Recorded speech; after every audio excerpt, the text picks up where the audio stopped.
கர்த்தருக்கு ஸ்தோத்திரம்.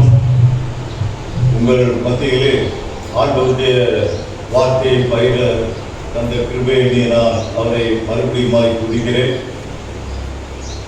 இன்றைக்கு மௌத்தார்கனிலே ஒரு பாடல் ஒன்றை வாசிக்க விரும்புகிறேன். இது ஒரு கிறிஸ்துமஸ் பாடல். என்னடா இப்போ நவம்பர் மாதம் தானே, என்ன கிறிஸ்துமஸ் பாடல் அப்படின்னு நீங்கள் யோசிக்க கூடாது. மேற்கத்திய நாடுகளில் நான் ஃபேஸ்புக் இன்னும் மற்ற நண்பர்களிடமிருந்து பார்க்கிறேன், கேள்விப்படுகிறேன்.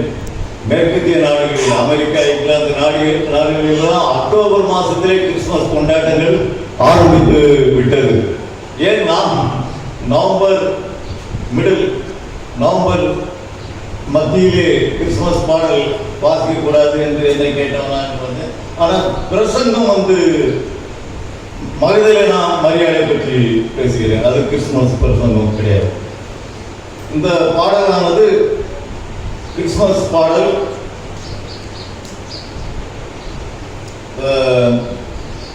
நீங்களே கண்டுபிடித்து விடலாம், அதில் சந்தேகமில்லை. ராஜன் தாவீதில் உள்ள மாட்டு கொட்டி ஒன்றிலே என்கிறதான பாமலை பாடல்.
யாராவது எடுத்தவர்கள் வாசியுங்கள். மார்க் எழுதின சுவிசேஷம் 15ஆம் அதிகாரம் 40ஆம் வசனம். மார்க் 15:40. சில ஸ்திரீகளும் தூரத்தில் இருந்து பார்த்து கொண்டிருந்தார்கள். அவர் கலிலேயாவில் இருந்தபோது அவருக்கு பின் சென்று ஊழியம் செய்து வந்த மகதலேனா மரியாளும் சின்ன யாக்கோபுக்கும் யோசேப்புக்கும் தாயாகிய மரியாளும் சாலோமே என்பவளும். பாருங்கள், இந்த வசனத்திலே மகதலேனா மரியாளை பற்றி குறிப்பிட்டிருக்கிறது, அழகாக குறிப்பிட்டிருக்கிறது. யார் இந்த மகதலேனா மரியாள்? தேவ பக்தியில் சிறந்து விளங்கும் ஒரு மாது சிரோமணி. யார் இந்த மகதலேனா மரியாள்? இந்த அம்மாளுக்கு ஒரு அருமையான சிலாக்கியம் வாய்ப்பு கிடைத்தது. அதாவது இயேசுவானவர் உயிர்த்தெழுந்து முதலாக தரிசனம் கொடுத்தாள் இந்த அம்மாளுக்கு. இது மரியாளுக்கு கூட கிடைக்கவில்லை. அதாவது இயேசுவின் தாயான மரியாளுக்கு கூட கிடைக்கவில்லை, மற்றவர்களுக்கு கூட கிடைக்கவில்லை, இயேசுவை நேசித்த சீடனுக்கு கூட கிடைக்கவில்லை. யார் இந்த மகதலேனா மரியாள்? அருணாதர் கிருபையால் 7 பிசாசுகள் அவளிடமிருந்து புறப்பட்டு போனது.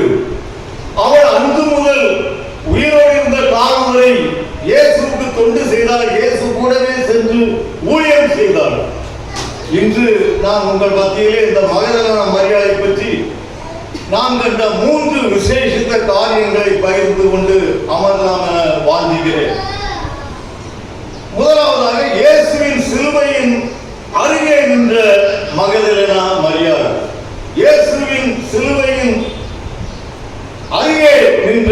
மகதலேனா மரியாள்.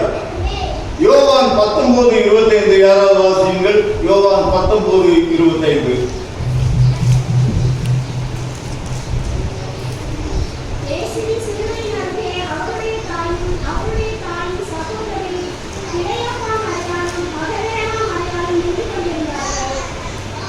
பாருங்கள், சீசரிலே ஒருவன் அவரை காட்டிக் கொடுத்தான், யூதாஸ் காரியோத்து. ஒருவன் மறுதலித்தான். மற்றவர்கள் எல்லாம் அவரை விட்டு ஓடி போனார்கள். இயேசுக்கு அன்பா இருந்த சீசன் கூட அங்கு கிடையாது. நான் எந்த சூழ்நிலையிலும் உம்மோடு நிற்பேன் என்ற பேதுரு கூட அங்கே கிடையாது. ஆனால் மகதலேனா மரியாள் இயேசுவின் சிலுவையில் அண்டை காணப்படுகிறாள். அன்பிற்கு உண்டோ அடைக்கும் தாள் என்று சொல்வார்கள். அவ்வண்ணமாக இவருடைய தைரியமானது பாராட்டத்தக்கது, போற்றத்தக்கது, புகழத்தக்கது, மெச்சத்தக்கது. அங்கே சபை தலைவர்கள் கூட இல்லை. ஆனால் மகதலேனா மரியாள் அந்த கொடுமையான இடத்திலே, அந்த பயங்கரமான இடத்திலே யாரும் கண்டுகூட நீயும் அவரோடு உள்ளவரா என்று தண்டிக்கலாம். இருந்தாலும் தைரியத்தை வரவழைத்துக் கொண்டு அங்கே நின்றார். சிலுவைநாதர் அருகே நின்றார் என்று பார்க்கிறோம். ஏன் இந்த விஷயமானது, இந்த தைரியமானதை வாழ்ந்தும் பறைசாற்ற வேண்டும். நான் கூட உங்களிடத்திலே இந்த மகதலேனா மரியாளின் தைரியத்தை, நம்பிக்கை, விசுவாசத்தை அடிமை உங்கள் மத்தியிலே பகிர்ந்து கொண்டிருக்கிறேன்.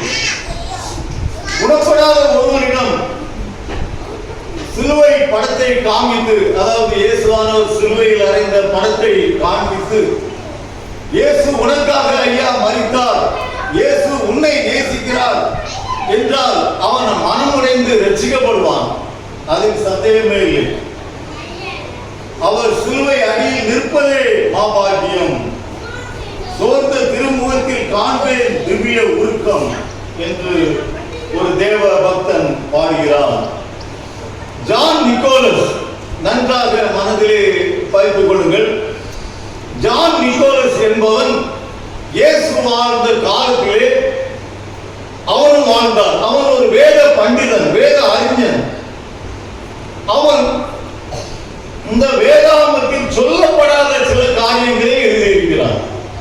புரியுதா? எக்ஸ்ட்ரா பிப்ளிக்கல் எவிடன்சஸ் என்பார்கள். இந்த வேதத்தில் உள்ளதெல்லாம் நடந்தது இயேசுவின் காலத்திலே. அது போக சில புத்தகங்கள் இருக்கிறது, அதில் இது இல்லாததும் இருக்கிறது. அதை ஜான் நிக்கோலஸ் குறிப்பிட்டிருந்தான். அவன் ஒரு காரியத்தை தெளிவுற சொன்னான். சிலுவையாண்டை நின்ற மகதலேனா மரியாளை அதிகமாக தொட்டது இயேசுவின் முதல் வார்த்தை, பிதாவே இவர்களுக்கு மன்னியும், தாங்கள் செய்வது இன்னதென்று அறியாதிருக்கிறார்களே என்றாரே. அந்த வார்த்தை தான் மகதலேனா மரியாளை அதிகமாக தொட்டது என்று ஜான் நிக்கோலஸ் உரைத்தான். அன்பர்களே, பாருங்கள், இயேசு சிலுவையில் தொங்கினார். காரிருளை கல்வாரியை சூழ்ந்திருந்தது. திகில் பிடித்திருந்த வேலை என்றுதான் சொல்ல வேண்டும். ஆனால் ஜான் நிக்கோலஸ் சொல்கிறான், அந்த இயேசுவின் முதல் வார்த்தையானது பிதாவே இவர்களுக்கு மன்னியும், தாங்கள் செய்வது இன்னதென்று அறியாதிருக்கிறார்களே என்றார். அதுதான் மகதலேனா மரியாளை அதிகமாக தொட்டது, ஊடுருவியது என்று கூறுகிறான். நாம் நம்முடைய எதிரிகளை மன்னிக்கிறோமா? எங்க திருச்சபையிலாம் கோயில் முடிஞ்சு ஆமேன் போட்டோன்னா நான் பறந்துருவேன். ஆட்டோ வர சொல்லி பசங்க நடக்கும்போதே ஆட்டோ வந்துருவேன். ஏன்னா அங்கே சண்டை நடக்கிற கூட்டத்தெல்லாம் பார்க்கணும். நம்ம நிம்மதியும் குமார் நீ என்ன சொல்றாம்மா அவனுக்கு சப்போர்ட்டா உடனே ஓடியே போயிருந்தது. அல்லேலூயா போட்டு ஆமேன் போட்டுட்டு ஓடிடுது. ஏன்னா ஒருத்தரோட மன்னிப்பது கிடையாது உலகத்திலே. மன்னிப்பு மாசத்தது, பொன் போன்றது, விலையேறப்பட்டது. ஒருத்தர் சொன்னாராம், ஒருத்தர் ஏற்கனவே ஒரு வருஷத்துக்கு முன்னால ஒருத்தரை பிடிச்சி அடிச்சு விட்டார்.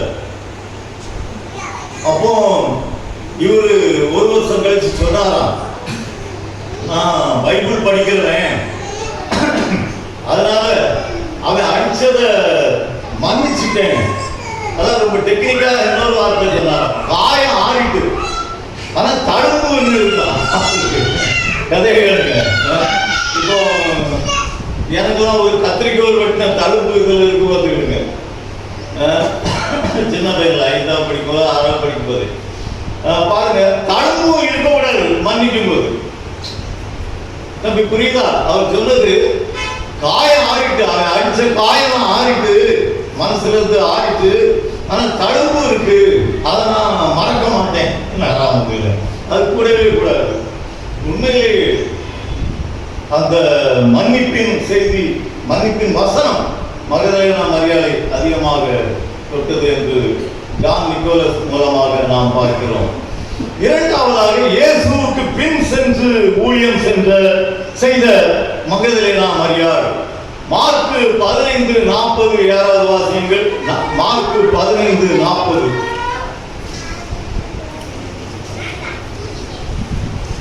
சில ஸ்திரீகளும் தூரத்தில் இருந்து பார்த்து கொண்டிருந்தார்கள். அவர் கலிலேயாவில் இருந்த போது அவருக்கு பின் சென்று ஊழியம் செய்து வந்த மகதலேனா மரியாளும், சின்ன யாக்கோபுக்கும் யோசேப்புக்கும் தாயாகிய மரியாளும், சலோமே என்பவளும்.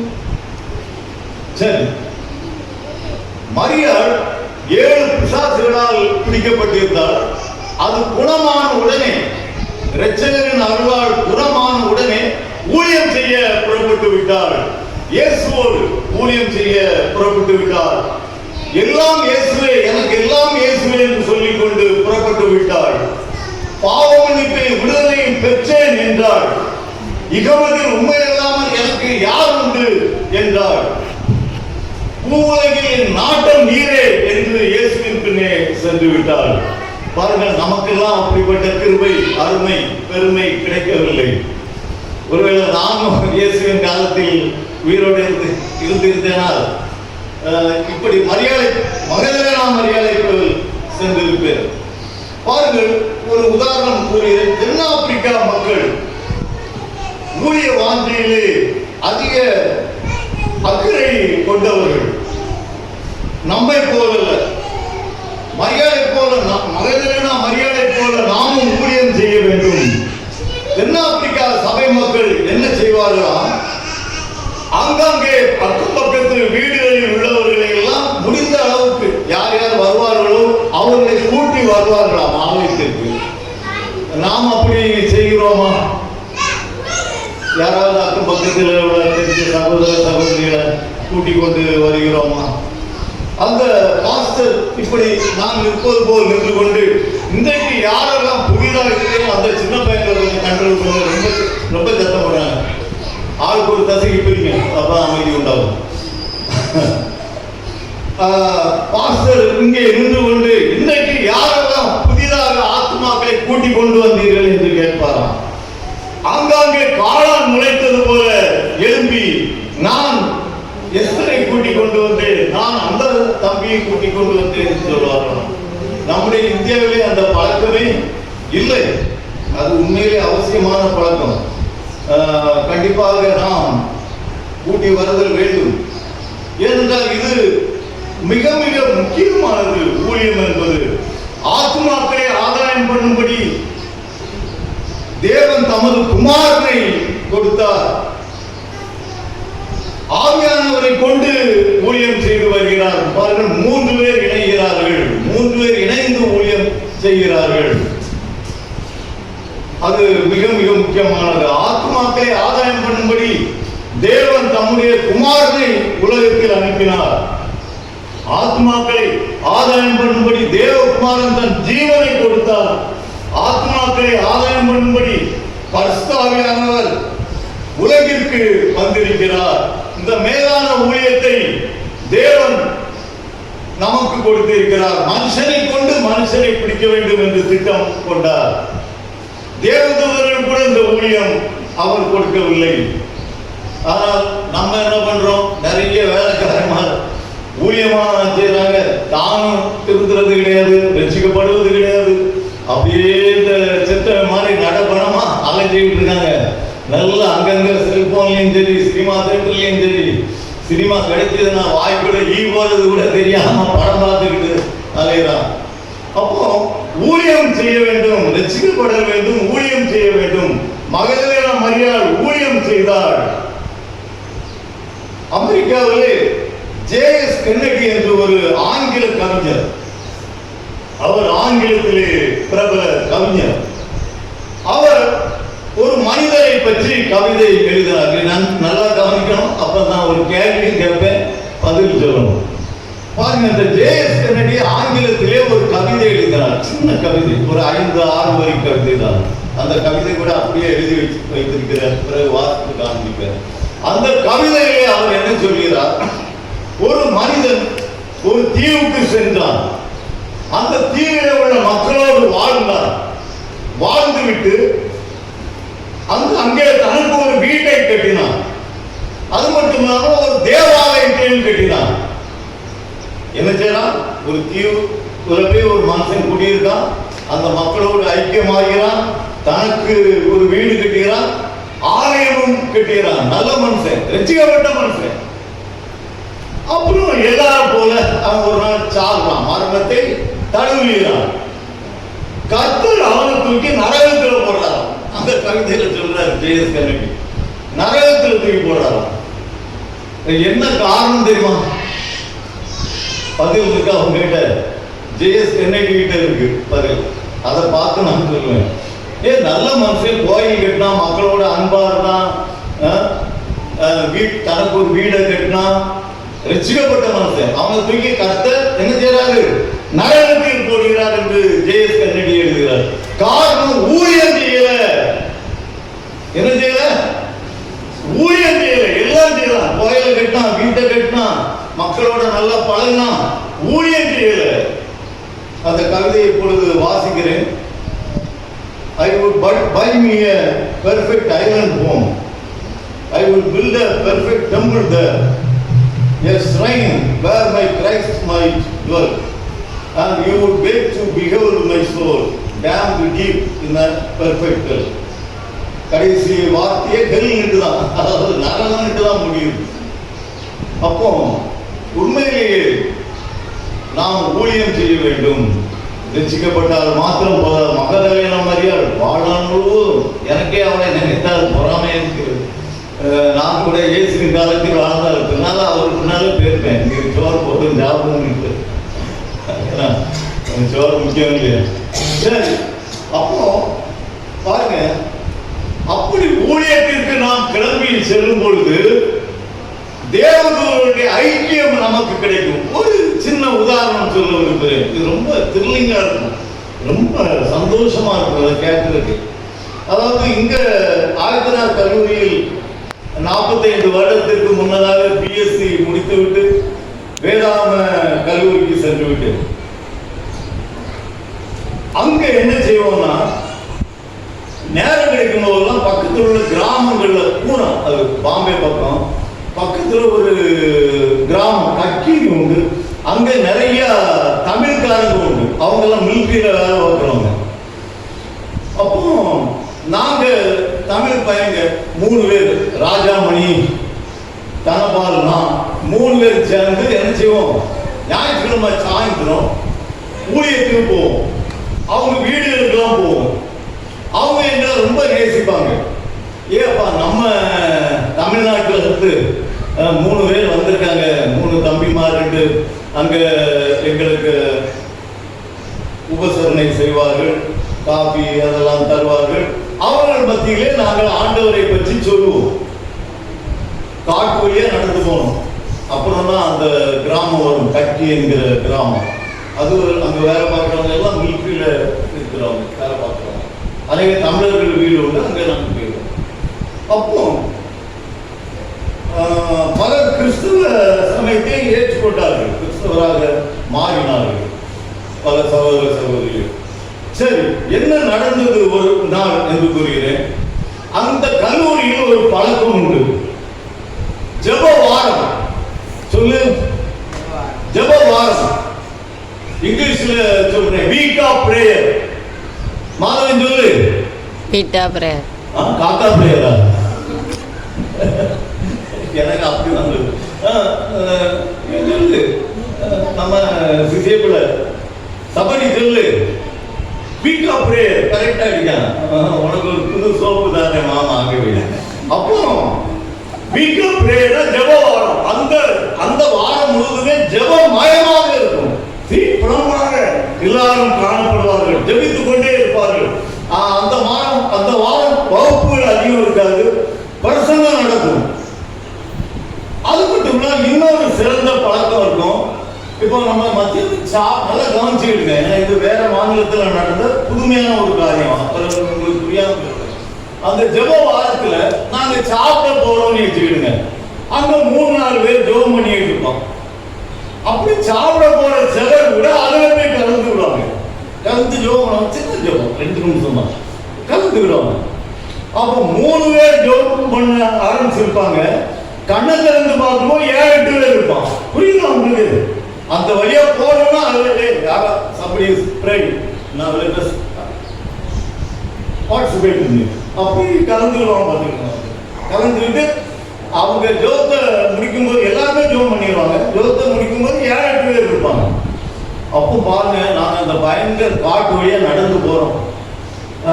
அந்த கிராமமானது கண்களில் தென்படுகிறது. உடனே நம்ம சரி அண்ணே ராஜு எங்களுக்கு மூத்தவர் தனபால் என் வயசு நம்ம ஜோம் பண்ணுவோம்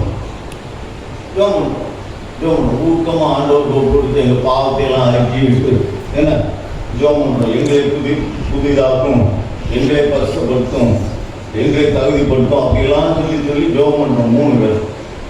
அப்போ கூட ஒரு ஆள் உள்ள நுழைகிறார். எனக்கு நல்லா தெரியுது, புரியுதா? கூட ஒரு ஆளு உள்ள நுழைஞ்சி எங்க ஜெபத்துல கலந்து கொள்றாரு. உடனே நான் நினைச்சுக்கிட்டேன், இந்த வீக்கா பிரேயர் நினைக்கிறேன், வீக்கா பிரேயர்லாம் முடிஞ்சிட்டு வீக்கா பிரேயர் நினைக்கிறேன். எங்க பயர்களுக்கு ஒரு பழக்கம், மாணவர்கள் அந்த காட்டுக்குள்ள சுத்திக்கிட்டு கிடப்பாங்க. அவங்க தவறான வழிகளெல்லாம் செல்ல மாட்டாங்க, சும்மா பொழுதுபோக்குக்கு அந்த இயற்கை ரசிச்சுட்டு சுத்திக்கிட்டு இருப்பாங்க. உடனே நான் நினைச்சேன், ஆகா நம்ம பய ஒருத்தன் இங்க வந்திருக்கான், வந்து ஜபத்துல கலந்துக்கிட்டா சுத்தினாப்புல 100% நம்பிட்டு 3 பேரும் ஜபத்தை முடிக்காது. கண்ணை திறந்தா ஆளை காணது ஒருத்தரும் இல்லை. அது தேவதூதன். நிச்சயமாக எனக்கு தெரியும், அது தேவதூதன் எங்கள் ஜபத்திலே கலந்தது என்பதை பரிபூர்ணமாக நம்புகிறேன். ஆண்டவருடைய கிருபையினால அது மறக்க முடியாதது, மறுக்க முடியாதது. ஊழியத்துக்கு கிளம்பிட்டீங்களா, தேவதூதர்கள் உங்களை சந்திப்பார்கள், அது சந்தேகமே இல்லை. 3ஆவதாக இயேசு உயிர்த்தெழுந்த பிறகு மகதலேனா மரியாளுக்கு முதலாக தரிசனமானார். எவ்வளவு பெரிய கிருபை கிடைக்குது. 3வது பாயிண்ட் என்ன நமக்கு? இயேசு முதலாக மரியாளுக்கு, மரியாள் விடாது, மரியாதை தப்பா போயிடும், இயேசுவின் தாயை நினைச்சிருக்கீங்க. மகதலேனா மரியாளுக்கு தரிசனமானார். இயேசுவானவர் உயிர்த்தெழுந்த காலையில் அவருடைய சீசர்கள் கல்லறைக்கு வரவில்லை. அன்பா இருந்த சீசன் வரவில்லை, வைராக்கியம் பாராட்டினவனும் வரவில்லை, தாயாரும் வரவில்லை. அதிகாலையே அவள் பயணம் ஏறடிக்கிறாள். இயேசுவின் கல்லறைக்கு செல்லுகிறாள். ஆசாரியர்கள் வரவில்லை. பாருங்கள், இதற்கு ஒப்பான ஒரு காரியத்தை நான் உங்கள் மத்தியிலே பகிர விரும்புகிறேன். எஸ்ராவின் புத்தகத்திலே கோரேஸ் ராஜா ஒரு கட்டளை கொடுக்கிறார். யாரெல்லாம் எருசலேம் சென்று அங்கே இடிபட்டு உடைப்பட்டு தகர்க்கப்பட்டு கிடக்கிற தேவாலயத்தை கட்ட விரும்புகிறீர்களோ கட்டுங்கள் என்கிறார். செல்வாவேல் என்பவரின் தலைமையில் 42,360 யூதர்கள் கிளம்பி சென்றார்கள். அதில் ஒருவனாவது ஆசாரியனும் கிடையாது, லேவியனும் கிடையாது. வாட் a shame, எவ்வளவு வெட்கக்கேடு. ஒருவனாவது ஆசாரியன் கிடையாது, லேவியனும் கிடையாது, ஆண்டவருக்கு பலிகளை செலுத்துறவன் கிடையாது, பூஜை பண்ணுகிறவனும் கிடையாது. ஆனால் மற்ற மக்கள் மற்ற கோத்திரத்தாரெல்லாம் கிளம்பி சென்றார்கள். அதே போலதான் இங்கு கதை. மகதலேனா மரியாள் அங்கே சென்றார். ஆண்டவருக்கு அன்பா இருந்த சீஷன் செல்லவில்லை. இன்னும் வைராக்கியம் பாராட்டின பேதுரு கூட அங்கே செல்லவில்லை. ஆண்டவருக்காக கர்த்தருக்காக அவர்கள் அங்கே லேவியர்கள் இருந்தார்கள், ஆசாரியர்கள் இருந்தார்கள், அவர்கள் கூட செல்லவில்லை. இந்த சாதாரண மகதலேனா மரியாள் உடனே அவர் மகதலேனா மரியாளுக்கு தரிசனம் கொடுக்கிறார். அன்பு மகிமையின் ராஜாவை முதலாக காட்டியது. மகதலேனா மரியாளை இரட்சகரண்டை இழுத்தது அன்பு. உண்மையிலேயே அதிகாலையிலே மகதலேனா மரியாள் இயேசுவண்டை சென்றார். நாம் அதிகாலையிலே ஆண்டவரை தேடுகிறோமா? இல்ல 6 மணி 7 மணி வரை கிடந்து தூங்குறோமா? அதிகாலை ஆண்டவரை தேட வேண்டும். எங்களுக்கு திருச்செந்தூர்லாம் தினத்தந்தி பேப்பர் 5:30 மணிக்கு வந்து நான் அதுக்காக உடனே அதை கையில தூக்க மாட்டேன், சொல்லி வச்சுட்டு போயிருப்பேன். அவர் சொல்லுறது தெரியும். நான் ஜோம் பண்ணிட்டு தான் இருப்பேன். அப்புறம் ஒரு 6:30 போல 5:30 வந்துடும். 6:30 போல நான் வந்து அதை குறித்து படிப்பேன். இந்த தினத்தந்தி பேப்பர் ராத்திரி தான் காட்டுக்குள்ள குடியிருக்கோமா இல்லையா? அவர் சொல்லிட்டாரு, உங்களுக்கு 11:30 தான் தினத்தந்தி பேப்பர் போடுவேன். சரி, அதையாவது போடுங்க, வீட்டில் உள்ளவங்க படிப்பாங்க. எனக்கு பேப்பர் படிக்காட்டாலே மண்டை அடிக்கும். நான் உள்ளே வாங்கி படிச்சுருவேன். ஏன்னா நிறுவனம் நடத்துறதுனால எங்களை சுற்றி என்ன நடக்குன்னு எங்களுக்கு தெரியணும். அதனால கண்டிப்பா பேப்பர் படிச்சுருவேன். எங்க சம்பந்தப்பட்ட விஷயங்களும் அதில் இருக்க வாய்ப்பு. கலெக்டர் ஏதாவது ஒரு அறிவித்து கொடுப்பாரு, இந்த மாதிரி பண்ணுங்க, அந்த மாதிரி பண்ணுங்க, அப்புறம் பேப்பர் படிச்சிருவேன். இங்க ராத்திரி வந்தா சுருண்டு கிடக்கும், கட்டிலடியிலே எங்கேயோ கிடக்கும், வச்சுக்கிடுங்க. அப்போ பாருங்க, ஒருத்தருக்கு அதிகாலையிலே பேப்பர் கிடைச்சிட்டான். ஒருத்தருக்கு 5:30 மணிக்கெல்லாம் திருச்செந்தூர் மாதிரி 5:30 கிடைத்தது போல அவர் தூக்கி படித்துக் கொண்டிருந்தார். ஒரு சிறு குழந்தை அவரிடம் போய் கையில் பிடிங்கி பேப்பரை தூக்கி முதலாவது வேதம் வாசிக்க வேண்டும், முதலாவது வேதம் வாசிக்க வேண்டும், ஜெபிக்க வேண்டும், அப்புறம் தான் நியூஸ் பேப்பர் எழுதி சத்தம் போட்டார். அவர் அன்னையில் திருந்தி ஜபத்துக்கு நேராக தன்னை வழி நடத்தினாராம். அப்படி அன்புக்கு உண்டோ அசதி? அலுப்பு நமக்கு வரக்கூடாது, ஜபம் பண்ண வேண்டும். அயர்ந்த நித்திரை நம் கண்ணிலே அதிகாலையில் காணப்படக்கூடாது, ஜபிக்க வேண்டும். ஆயாசம் உண்டோ?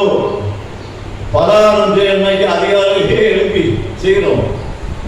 பயணம் போறதுக்கு அதிகாலையிலே எழுப்பி, ஏன்னா தூத்துக்குள்ள ஒரு கல்யாண வீடுனா 5:30 காலைல போனா அப்பதான் இட்லி சட்னி சாம்பார் கேசரிலாம் கிடைக்கும். இல்லைன்னா கேசரி காலியாயிரும். அதிகாலையிலே ஓடுறோம், ஜெபத்தை மறந்து ஓடுறோம். பண்ணைக்கு செல்கிறோம் அதிகாலையிலே, பயணம் செல்கிறோம் அதிகாலையிலே, பற்பல அலுவலகங்கள் முடிக்க அதிகாலையில் செய்கிறோம். பாடம் படிக்கிறோம் அதிகாலையிலே, பாட்டம் பிரிக்க அதிகாலையிலே செல்கிறோம். அதிகாலையில் துயிலோரே இரட்சகர் பேரில் நீர் மெய் அன்புடையார் என்றார். அவர் திருமுக தரிசனம் நாடி அவர் பாதப்படியில் அமர்ந்து அன்றாட ஜீவியத்திற்கு அத்தியாவசியமான அருளை பலனை பெற்றுக்கொள்ள அதிகாலையில் நிச்சயமாய் எழுப்பாதிருக்கிறோம்.